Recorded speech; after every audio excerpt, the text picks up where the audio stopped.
আসসালামু আলাইকুম। আমার চ্যানেলে আপনাদের সকলকে স্বাগত।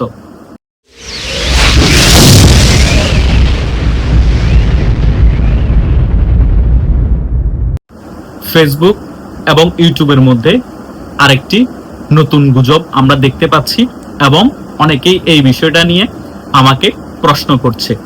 গত 2-3 দিন যাবৎ আমরা বিভিন্ন জায়গায় দেখতে পাচ্ছি শেখ হাসিনার একটি পদত্যাগপত্র। অনেকেই বলার চেষ্টা করছে যারা বট বাহিনী যে শেখ হাসিনা পদত্যাগপত্র সত্যি সত্যি রাষ্ট্রপতির কাছে জমা দিয়েছিলেন, কিন্তু তিনি এখন অস্বীকার করছেন এবং পদত্যাগপত্র একটি দেখিয়ে বলার চেষ্টা করছে শেখ হাসিনা সত্যি সত্যি পদত্যাগ করেছেন। এবং অনেকেই আবার টকশোর মধ্যে আলোচনা করছেন যে শেখ হাসিনা পদত্যাগপত্র জমা দিতে চেয়েছেন কিন্তু সময়টা পাননি, তিনি ভ্যানিটি ব্যাগে করে ভারতে পদত্যাগপত্র নিয়ে গিয়েছেন। আমার কথা হচ্ছে এতদিন পরে এত গুজব ছড়ানোর মানেটা কি?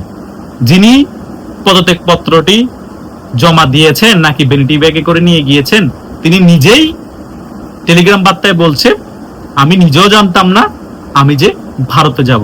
আমি তো মনে করেছি আমাকে টুঙ্গিপাড়া নিয়ে যাওয়া হচ্ছে। আমি নিজেও বলেছি যে আমাকে টুঙ্গিপাড়া নিয়ে যাওয়া হোক। এবং তিনি ক্লিয়ারলি বলেছেন আমি পদত্যাগ করিনি, আমি কোনো পদত্যাগপত্র কাউকে জমা দেয়নি।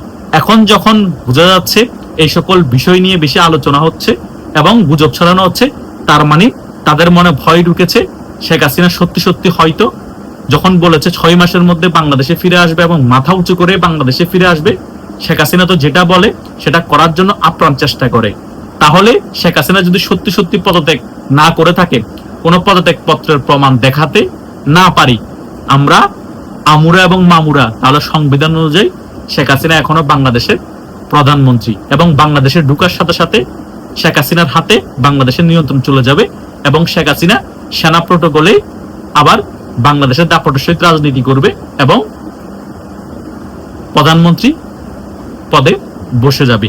এই সকল ভয়ের কারণে এই বট বাহিনী এখন আবার নতুন করে গুজব শুরু করে দিয়েছে। ভুয়া শেখ হাসিনার পদত্যাগপত্র একটি এনে জনসম্মুখে বোঝানোর চেষ্টা করছে, জনসম্মুখে বোঝানোর চেষ্টা করে জনগণকে দেখাচ্ছে যে শেখ হাসিনা আসলে পদত্যাগ করেছে, তিনি মিথ্যা বলছে এবং শেখ হাসিনা পদত্যাগপত্র রাষ্ট্রপতির কাছে জমা দিয়েছে, রাষ্ট্রপতি ভয়ে অস্বীকার করেছে।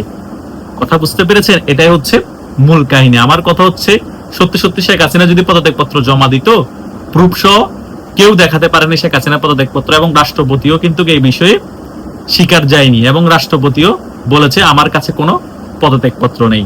তার মানে আসলে এই যে আমুরা এবং মামুরা যে সরকারটা আছে তারা আসলে প্রেসারে আছে এবং তারা আসলে রাতে ঘুমাতে পারে না ভয়ে। গোলাম মাওলানা রনি যে বলেছে শেখ হাসিনা বাংলাদেশে ফিরে আসবে বলেছে, তাদের এখন ঘুম হয় না, আসলেই সত্য।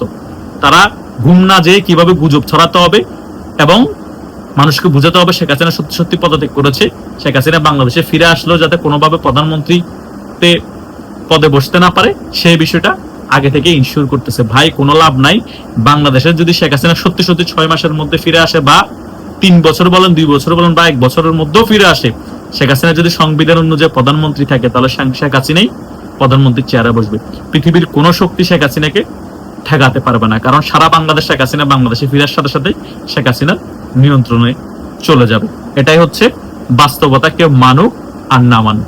আশা করছি এই ভিডিওর আলোচনা আমি যে সকল বিষয়গুলো আপনাদেরকে স্বল্প আলোচনায় ক্লিয়ার করার চেষ্টা করেছি, আপনারা ক্লিয়ারলি বিষয়টি বুঝতে পেরেছেন। তাই গুজবে কান দিবেন না।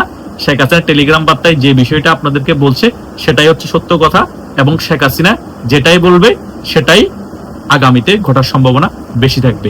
একটা জিনিস মাথায় রাখবেন, ওনার বয়স হয়তো বা 80 হতে পারে, কিন্তু তিনি এখনো খুব স্ট্রং ভাবে কথা বলছে, ওনার এখনো কনফিডেন্স আছে এবং মাথায় রাখতে হবে তিনি একজন আয়রন লাডি এবং এই বাংলাদেশকে তিনি 16 বছর শাসন করে গিয়েছে। সো বাংলাদেশের বিষয় নিয়ে কিভাবে কথা বলতে হয় এবং কোনটা সত্য এবং কোনটা গুজব তিনি ভালো করে জনগণের কাছে পৌঁছে দিতে পারেন। তাই শেখ হাসিনার টেলিগ্রাম বার্তার যে ভয়েসগুলো সেগুলো আপনারা ফলো করবেন, অন্য যে কোনো বার্তাগুলোকে আপনারা কান দিবেন না। কারণ যে জিনিসটা যিনি করেছেন তিনি যদি বলেন তিনি পদত্যাগ করেন নাই, অন্য কেউ জোর জবরদস্তি বললে হবে তিনি পদত্যাগ করেছেন, পদত্যাগপত্র জমা দিয়েছেন, সকল কিছু ভুয়া এবং গুজব। আশা করছি এই ভিডিওর আলোচনা আপনারা ব্যাপারটি ক্লিয়ার হতে পেরেছেন। ধন্যবাদ সকলকে।